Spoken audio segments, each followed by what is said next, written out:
Hey Richard, so I wanted to walk through this real quick because I'm sure you're not the only person struggling with this. So this I think will help a bunch of people. So um, what's going on here is several things, but let's just kind of try to keep it really simple here.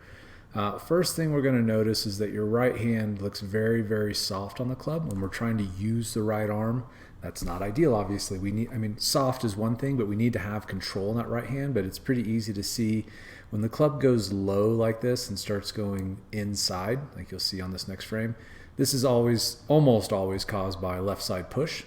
And then your left wrist is flattening and that's pushing the club inside. The left arm looks really, really tight and it's ramrod straight, which means all your tension's actually in your left arm and we're trying to throw with the right. So you have to feel, you're one of the people that needs to feel 1,000% right arm because it's all left that's putting this club back in here and burying it. And now you're gonna see the the right arm start getting pushed back deep.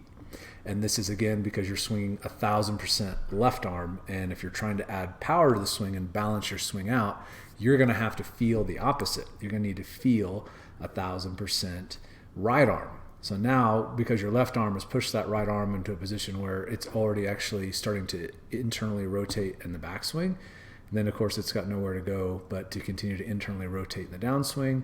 So this is the opposite of what you want to do. You're supposed to lead, or what you want to think is leading with your elbow down to your pocket, but you're leading with your shoulders and hands, and that's why your arm is internally rotating. So you're doing the exact opposite of what I showed in that video. Now we take a look at face on real quick. Give me a second. Here we go. When we look at face on, you'll see a lot of the same stuff. So I look at your right hand. It looks like it's not in a position where it's holding the club in a firm enough way to control it. So we know this is going to be left side push. Left arm's already internally rotating quite a bit. So you can see your left elbow kind of pointing out away from you. We're going to bury that right arm. Now you can see just how low your right arm is. This is because the left arm is just shoving it back there.